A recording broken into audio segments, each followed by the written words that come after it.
አያስፈልግም። ሩታን ጥሪያት። ሩታ አንዴ ቆይ ስማኝ። ሩታ አለች እኮ አንዴ እኔን አውራኝ አብርሃም። ሰላም ጤና ይስጥልኝ ውድ የዩቲዩብ ቻናሌ ቤተሰቦች ደህና ናችሁ? እንዴት ናችሁ? እኔ ደህና ነኝ፣ እግዚአብሔር የተመሰገነ ይሁን። ዘቀቀው ቪዲዮ ላይ ግማሹን ስስቅ በግማሹ ደግሞ ስናደድ ብቻ ነገራቶች ሁላ ሲያስገርሙኝ ነው የጨረስኩት ማለት ነው። በመሰረቱ ሄርሜላ እኔ የእውነቷን ፌንት የበላች መስሎኝ ነበረ። እሷ ግን ስፖርት ሰርታን የተነሳችው ማለት ነው። ባይዘይ በጣም ብልጥ ናት ሄርሜላ፣ ታውቃላችሁ? በጣም ብልጥ ማለት ነው። አብርሃምን ስታጠምደው እንዴት አድርጋ ወደ አብርሃም ህይወት መግባት እንዳለባት አቅዳ አልማ ኦርደር አድርጋ ነው የሚገርማችሁ፣ ያኔ ስትመጣ ራሱ ማለት ነው። አሁን ላይ ደግሞ ፌንት ስትነቅል አማራጭ እንዳጣች ስታጣ ነው የወደቀችው። አማራጭ ስታጣ፣ ምክንያቱም ያ እሷ የመውደቋ ምክንያት የሆነ ነገር ያራዝምላታል፣ የሆነ ነገር ይፈጠራል። ስለዚህ መጀመሪያ ወደቀች፣ አነሷት፣ ምንም ሳይመስላት የሆነ አክት አሳየችና ወዲያውኑ ስማኝማ እያለች ብቻ አብርሃም ላይ ስትለጣጠፍ ቆየች ማለት ነው። ቀጠለችና መጨረሻ ደግሞ እንግዲህ አልሆን ሲላት ደግሞ ወንድሟ ከዚህ በላይ መቆየት መዋረድ የለብሽም ተዋረድሽ እያላት ይዟት ሲሄድ ደግሞ ሁለተኛ ዙር ወደቀች። ይሄ ደግሞ ማለት ወይ ደም ማነስ ነው እውነተኛ አወዳደቅ ከሆነ፣ ወይም ደግሞ ሌላ ነገር አይሆንም። በቃ እንግዲህ ሜሪንዳ ምናምን ግዙላት ማለት ነው። ኧረ በስመ አብ ሄርሜላ ውሸትሽ። ዘላለምሽን ግን በውሸት ህይወት መኖር መታጠር ምን አስደስቶሽ ነው? አሁን ቆይ አንቺ የእውነት የህሊና ሰላም ታገኛለሽ? አብርሃምና ሩታ መሀል ገብተሽ ማጣላትሽ እያወቀ ህይወትሽ ውስጥ እየታወቀሽ ማለት ነው። ሁለቱን እኮ አለያይተሻል በራስሽ በገዛ ፍቃድሽ፣ በመጥፎ የሰይጣናዊ ፍቃድሽ እነዚህ ልጆች አለያይተሽ ነው አብርሃምን የራስሽ ልታረጊ የነበረው አይደለ? ግን ይሄ ነገር ሰላም ሰጥቶ ያኖራሉ በህይወትሽ ውስጥ? ልጆ ልጅ ስላንቺ ይባረክልሻል። በዚህ መልኩ የምትኖር ህይወት እርግማን ነው የሚሆንብሽ። የሚሰጥሽንስ ፈጣሪ ምን ታውቂያለሽ? የኃጢአት ውጤት መጨረሻው እኮ ክፍያ አለው። ወደፊት ነው ማሰብ ያለብሽ፣ አሁን አይደለም። አሁን አብርሃምን በእልክም ይሁን በምንም ይሁን እኔ ምኑን አይተሽ እንደዚህ እንደተለጠፍሽበት ባላቅም በእልክ አብርሃምን የራስሽ አድርገሽ የምታገኙ ነገር ነው ያልገባኝ። አሁን ምንም አይመስልሽም፣ ወደፊት ግን የዘራሽውን ፍሬ በደንብ ነው የምታጭጂው። አጨዳው ደግሞ ካሁን ጀምሯል ማለት ነው። ስለዚህ የሰው ባል በእግዚአብሔር በማይወደው መልኩ ነጥቀሽ ከወሰድሽ በኋላ ምን አይነት ህይወት ነው ከአብርሃም ጋር የምትኖሪው? ፊውቸርሽን ሳይ ውስጥ ወደፊት ልጅ ብትወልጂ አይባረክልሽም፣ ትዳርሽም ሰላም አይኖረውም። ህይወትሽ ሙሉ ስጋት በስጋት እንዲሁ የሰቆቀን ህይወት ነው የምትኖሪው። ይሄ በፊትም ተናግሬዋለሁ እኔ። ሌላው ደግሞ እንግዲህ ሩታና እኔ ልንጋባ ነው እንጋባለን ብላኛለሽ ብሏል አብርሃም። አሁን ላይ አይኑ ሁላ ያለው ሩታ ላይ ነው ባይዘይ ማለት ነው። ምክንያቱም የሄርሜላ ሙጢም ተፈቷል። ባይዘዌ መስቀላችን ላይ አይናችሁን የቸከላችሁ ሰዎች አይናችሁን ከመስቀል ላይ አውርዱ፣ ካላመናችሁበት ማለት ነው። እኛ ደግሞ ለምናምነው መስቀል ኃይላችን ነው። ኃይላችን መስቀል ነው። የሚያጸናን መስቀል ነው። መስቀል ቤዛችን ነው። መስቀል የነፍሳችን መዳኛ ነው። አይሁድ ይክዱታል፣ እኛ ግን እናምነዋለን። ያመንነውም እኛ በመስቀሉ እንድናለን፣ ድነናለን። አሜን። ቤተሰብ መስቀል ቀልድ አይደለም ለኦርቶዶክሳውያን፣ ገባችሁ አይደለ? አንድ ሰው መስቀል ያለው ነገር አንገቱ ላይ አንጠለጠለ ማለት ስለ ክርስቶስ መሞት መሰቀል፣ ስለ መስቀሉ በደንብ አድርጎ ፍቅሩ ያለው ነው፣ ይገባዋል ማለት ነው። በእርግጥ ያንጠለጠለ ሁሉ እምነት አለው ማለት አይደለም። ነገር ግን መስቀል ዋጋ አለው። ስለዚህ መስቀል እናንተ እንደምትሉት መተታዊ ስራ የሚሰራበት አይደለም። አብዛኞቻችሁ ሩታ አንገቱ ላይ ያጠለቀችውን ሀብል አውልቁ እያላችሁ ነው። የታያችሁ ምኑ እንደሆነ ሊገባን አልቻለም። እኛ መስቀል ሰይጣን ሲያስወጣ ነው የምናውቀው እንጂ ሰይጣን ሲያስገባ አይደለም የምናውቀው። ስለዚህ ማለት ነው ግራ ቀኛችሁን እዩ፣ እንደዚህ አይነት ነገር ከመናገራችሁ በፊት ማለት ነው። ድፍን የሆነ ነገር ነው የምትሄዱበት። አንዳንድ ጊዜ ድፍን አድርጋችሁ ረጋ በሉ፣ እዩ ግራ ቀኛችሁን። በነገራችን ላይ እዛ ጋር ለአብርሃም ሲኮን የነበረው ነገር በሄርሜላ በኩል ከዚህ በፊት የነበረው ነገር ሳይታያችሁ እኔ ለምን መስቀሉ ላይ አይናችሁ እንደሸክላችሁ ነው እየገረመኝ ማለት ነው። ኤኒዌይስ ማለት ነው እባክሽን ሄርሜላ እንደኛ ምን ለምንሽና ተይው አብርሃምን በቃ።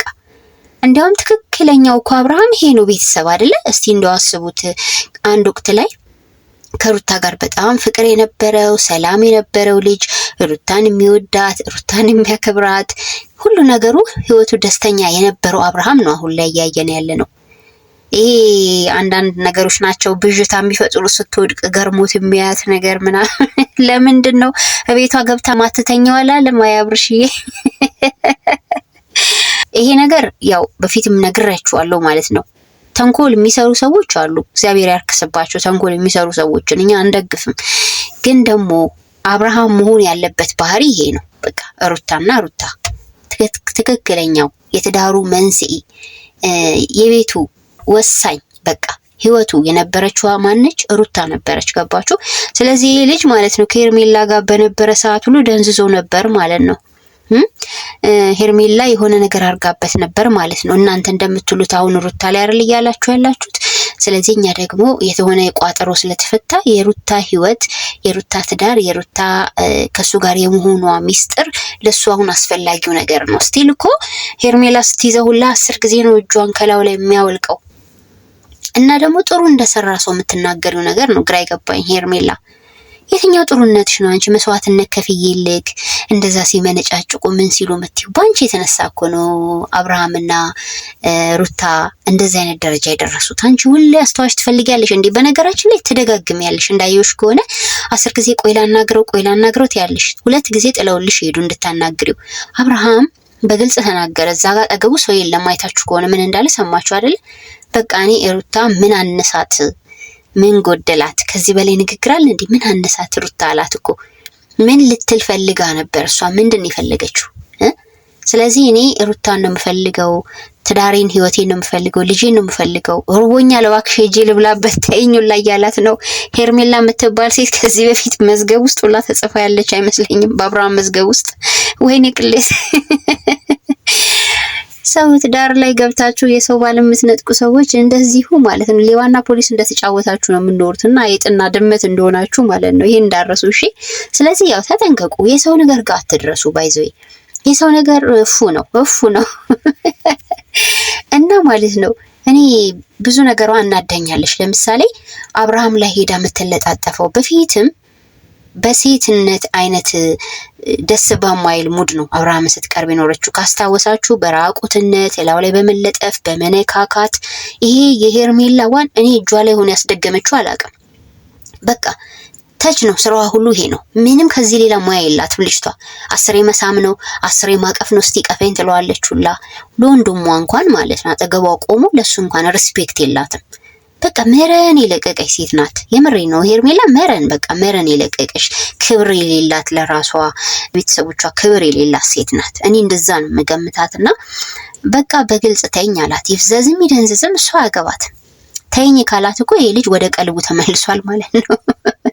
ትዳሩ ትክክለኛ እንደነበረ አሁን የገባው እና ነሩታ ለደቂቃ ከሷ ጋር እንዲያወራ ከሄርሜላ ጋር ትተውት ሲሄዱ አብርሃም ጨነቀው ሁላ። ሊሮጥ ሁላ ነበር የነበረው ማለት ነው። እንዴ ጥለውኝ ሄዱኩ ብሎ ሲጣራ ሁላ ነበር። 2 ጊዜ ጥለዋት ሄዱ አውሪ ብለዋት። ተመሳሳይ ነገር ነው የነገራት አይደለ? እሷ ከዚህ በላይ ምን ትፈልጋለች? በስህተት የወሰደችው ባል መሆኑን እኮ ረስታለች ልጅቷ። ትክክል እንደሰራች ራሷን ከፍ አርጋ ምናምን በቃ ትክክለኛ ሴት ሚስት አርጋ ራሷን የሳለች ሴት ናት። ታማሚ ነሽ አንቺ ራስሽ ማለት ነው። የሆነ ህመም አለብሽ ሄርሜላ አእምሮሽ ውስጥ። ምክንያቱም ሰው በዚህ ልክ የሰው ትዳር ላይ እንዲፈጥ አይልም። በዚህ ልክ አንድ ወቅት ባል የነበራትን ሴት እዛ አጠገቧ አቁመሽ ከሷ መንጠቅሽን ረስተሽ አሁንም ትግል ውስጥ ነው ያለሽው። ምንም ሼም የሚባል አልፈጠረብሽም። ምን አይነት ተፈጥሮ ነው አንቺ ተፈጥሮ? ሰው እንዴት ነውር የሚባል አያውቅም? እንዴት ሰው እንዴት አንገት መድፋት ማፈር እንዴት አይታይበትም ሄርሜላ ላይ? ሰው በዚህ ልክ በሰው ህይወት ውስጥ እንስሶ ተዘጋጅቶ ይመጣል ነው? አብርሃም እስከ መጨረሻው ከሩታ ጋራ እንዲለያይ ካላረግሽ ተብለሽ ያስገደደሽ ሰው አለ? ከሌላ ካንቺ ጀርባ ሌላ ሰው አለ? ምናልባት ሰይጣን ካልሆነ በስተቀር ማንም አንቺን በዚህ ልክ እዚህ አይነት ህይወት ውስጥ ግቢ አይልሽም። እውነቴን ነው። በእርግጥ ከሰይጣን ጋር ተማክረሽ ነው የሩታን ህይወት ያበላሽሽው እንጂ ከእግዚአብሔር ጋር ተማክረሽ አይደለም። የርኩሰት ስራ ሰርተሽ ነው። ስለዚህ ማለት ነው በቅርቡ ልንጋባ ነው ብሎሻል። ያው ሪፍሬሽ ያደርጋሉ ትዳራቸውን ማለት ነው። ባይዘይ በአንቺ በኩልማ ችግር ውስጥ ገብቶ አንቺ እንደዚህ አይነት ህይወት ውስጥ ከተሽው ሱድ ሌላ ዓለም ውስጥ ገብቶ ሳይታወቀው ከሆነ የገባው ችግር የለም። ሩታ ይቅርታ ታደርግለታለች፣ እኛም እናደርግለታለን። ግን አንቺ ታዩ በቃ አንቺ ብቻ ከአብርሃም ህይወት ውጪ። እኛ የምንፈልገው እሱን ነው። ያንቺና የአብርሃም አብሮ መሆን ለማንም ሰው ሰላም አይሰጥም። ምክንያቱም እዛ ጋር በጣም ደስ የሚል ተቋም ፈርሷል። ምርጥ የሆነ ህይወት ፈርሷል። አንድ የሚያሳሳ ቆንጆዬ ልጅ አላቸው ልዑሌ። አዎ ስለዚህ አንቺ የሰራሽበት ሰይጣን ያሰራር ካለ ራስሽን እዛው ፈትሺ ታዩ ልጁን በቃ። አብዛኛው ሰው ሩታ እንዲጠረጥራል ያስደረግሽው። ስለዚህ ማለት ነው እኛ ደግሞ መስቀል ሰይጣንን ሲያስወጣ ነው እንጂ ሌላ ርኩሰት ስራ ሲሰራበት አናቅም። እንደዚህ አይነት አስተሳሰብ ያላችሁ እግዚአብሔር ልቦና ይስጣችሁ ማለት ነው። በተረፈ ግን ማለት ነው አብርሃም እንዴት ነው ወድቃ ሲያያት የነበረው እይታው ታስታውሳላችሁ? ቤተሰብ ሁኔታው አስገራሚ ነገሮች ብቻ ብዙ ነገር አይቼበታለሁ። የሚያዝናና የሚያስቅም ፓርት ቦታ ነበረ። የሚገርማችሁ ማለት ነው እየሸሻት ሁላ ከነሩታ ጀርባ ሁላ ሲቆም ነበር። በቃ እንዴ በቃ አልተዋለችው። እንደ ዘንዶ ዝም ብላ አንገቱ ላይ ትጠመጠማለች። እንደዛ አድርጊ ተብለሽ ነው? ምንድነው አንቺ ስትመጪ ጀምሮ መጠምጠም ዘላለምሽ ነባብነሽ እንዴ? አንቺ ሰው ልጅ አይደለሽ እንዴ? ዝም ብሎ መጠምጠም ሰው ላይ እንዴ ጅጅ የሚል ነው። በቃ የምታረጋቸው ድርጊቶች ሁሉ በቃ የሚደብሩ ማለት ነው። ደስ አይልም እንዴ? ነሩታ ሰለቻቸው እኮ ቀኑን ሙሉ ስታወሪ ልትይ ነው እንዴ? በቃ ታዩ ተፋቸው አሏት እኮ ልጁን። ታዩ ይኸውልሽ ምንም የፈለገ ነገር ይፈጠር አብርሃም አንቺ ጋር የነበረውን ህይወት ዛሬ ላይ ይርሳም አይርሳም አንቺና እሱ መለየት አለባችሁ። ምክንያቱም እዛ ጋር ያረግሽውን አርገሽ የመጣሽ ሴት ስለሆንሽ በክብር የመጣሽ አይደለሽም። ተዋርደሽ እንደመጣሽ ተዋርደሽ መውጣት አለብሽ። አዎ ሩታዬ ግፊበት እንዳትፋቻቸው። የምሬን ነው እንዳትፋቻቸው። ቀልድ ነው እንዴ ሰው ህይወት? ቀልድ ነው እንዴ ትዳር? ቀልድ ነው እንዴ 9 ወር ሙሉ አርግዞ ልጅ መውለድ? ቀልድ ነው? እድሜ እኮ ማለት ነው ይቆጥራል። የሩታን ጊዜና ሰዓቷን ሁሉ ነገሯን ነው እኮ የነጠቅሻት ማለት ነው። ብዙ ነገሯን ልጅ ያላባት እንዳያድግ አርገሻል። አብሮ እንዳያድግ ከአባቱ ጋር አድርገሻል። የሩታ ዘመኗን ሙሉ ለአብርሃም ስኬት ስትለፋ የኖረችበትን ነገር ሁሉ ጠቅላላሽ ነው የወሰድሽው። አንቺ ብዙ ነገር ነው ያከሰርሻት ሩታን። ስለዚህ አሁን ላይ ሩታ ትክክል ነች፣ ብትሳሳትም ትክክል ነች። ገባችሁ አይደለ? ሩታዬ ብትሳሳትም ልክ ነች። ሄርሜላ ግን ሁሌም ስህተት ነች፣ በአብርሃም ህይወት ውስጥም በሩታ ህይወት ውስጥም። ገባችሁ? ስለዚህ ሄርሜላን ሰብስባት እህትም ብሏል ይፋ ምን ጉድ ናት! አልሰበሰብ ብላ እኮ አስቸገር። እስቲ ቆይ ቀፈኝ ትልና ጠምጠም እንዴ! ሼም የሚባል እኮ የለም። በቃ ሼም ሰው ሼም አይዞም እንዴ! አንቺ ስታስቢው ግን ማለት ነው እንደው ይሄ ልጅ እንደዚህ ከትዳር አለያይተሽው ወስደሽው እንደው ተረጋግቼ እኖራለሁ ብለሽ አስበሽ ነበር? እንደው እነሩታ ራሱ ባይደርሱብሽ የምሬ ነው ህሊናሽ የሆነ ሰዓት ራስሽ በራስሽ ትጨልልያለሽ። ራስሽ በራስሽ የሆነ ሰዓት ህሊናሽ ፖዝ ሊያረግ ይችላል። ማስተዋል ላይኖርሽ ይችላል። ያረግሽው ነገር ልክ መስሎ ሊታይሽ ይችላል። ግን 100% የሆነ ሰዓት ራሱ ህሊናሽ እዛው እንደ ሚሳኤል ነው የሚደበድብሽ። እዛው አንቺን አብዛኛውን ጊዜ የሆነ ነገር ሰዎች ላይ እኮ በህይወታቸው የሚከሰተው እኮ ማለት ነው ከሆነ ጊዜ በኋላ ከራሳቸው ጋር ፋይቲንግ እየፈጠሩ ነው። ስለዚህ መጥፎ አድርጎ ህይወት የጀመረ ሰው መቼም ሰላም አይኖረውም። አብርሃም ሰላም ሊሰጥሽ ቢሞክር እንኳን አንቺ ሰላም አትሆኝም። እኔ ልንገርሽ የሰው ወርቅ አያደምቅ። ሄርሜላ እባክሽ ተፋችሁ አብርሽን በቃኛ። እስቲ እንደዚህ ፈታ አድርገን ባራዳ ሙድ እንኳን እንለምንሽ ማለት ነው። የምር በቃኛ ካንቺ ጋራ ማለት ነው። ቢያንስ እንደው ትንሽ ጊዜ አይምሯችን እረፍ ይበል፣ አይናችን አንቺን ከማየት እረፍ ይበል፣ ጆሮአችን ያንን ለብላባ ምላስሽን ከመስማት እረፍ ይበል። እኛም ማለት ነው እኛም ብቻ ሳይሆን ሩታዬም ራሱ ትረፍ። በቃ ካንቺ አካባቢ ካለ ድባብ ጥላሽ ምናምን እረፍ ትበልሽቷ። ሁሉ ጊዜ ጥላሽን እንዳንዣበብሽባት ማለት ነው። እሷ እኮ የራሷን ንብረት ነው ለማስመለስም ብትሞክር ያምርባታል እኮ። አንቺ እኮ የሰው ንብረት ካልቀሙ ባልና ሚስት የወለዱ በተለይ ተፋተው አይፋቱም፣ ተለያይቶ አይለያዩም፣ ቢለያዩም አይለያዩም። በቃ ነገረችሽ በቀደምም ራሱ ማለት ነው። ምን ትወኝ እስቲ አሁን እንዴ? ሁለቴ ሰው አፈር ከድሜ ይበላል፣ መሬት ላይ እንከባለላል። ምን አይነት ቅሌት! ሄርሜላ መሬት ላሽኮ ከአንድም ሁለቴ ማለት ነው የኔ እናት። አይ በጣም ነው እንደ ፍቅር የያዛት ግን ሄርሜላን ቤተሰብ በጣም ነው እንደያዘሽ ሄርሜላዬ። ያንቺ ፍቅር ትንሽ ለየት ይላል። ሮሚዮ ጁሊየት ምናምን የሚባል የድሮ ታሪክ ራሱ ማለት ነው አይተካውም። ኧረ ወይኔ በጣም ነው የሚገርመው። ለማንኛውም ማለት ነው ወንድምዬ ትንሽ መጨረሻ ላይ ነቃ ብሏል። በቃ አብርሃም በዚህ ልክ አልፈልግሽም፣ ልጅ አለኝ፣ ህይወት አለኝ፣ ሩታ ነች ሚስቴ እያለሽ እየነገረሽ ነው። ከዚህ በኋላ ራስሽን አታዋርጂ፣ ሂጂ፣ መጨረሻ ላይ ሂጂ አላት። በቃ እሱ ራሱ ማለት ነው በጣም ነው የተናደደው። መጨረሻ ላይ ሄዳ ቆያ እንዴት ላለሽ ልጥፍ ላው ላይ ሄዳ ለዋ ላይ ሰውነቷን ይዛ ምርግ ማለት ነው። ይሄ ማለት ነው የምር ቤተሰብ፣ ይሄ ጥሩ ጤናማ የሴት ባህሪ አይደለም። ባይዞይ ከመጀመሪያ ጀምሮ አብርሃም ህይወት ውስጥ ስትመጣ ሄርሜላ ስትለጣጠፍበት ነው የኖረችው። ይሄ ራሱ የሆነ ችግር አለበት። ምንድነው የሆነ መንገደኛ የሆነ ችግር ያለባት ሴት አይነት ባህሪ ነው የሚታይባት ልጅቷ። ቤተሰቦቿን አትፈራ፣ ሪስፔክት የላት። ወንድ አጠገቧ ቁማ እንደዛ ስትሆን እንደ ሼም የሚባልም አልፈጠረባትም።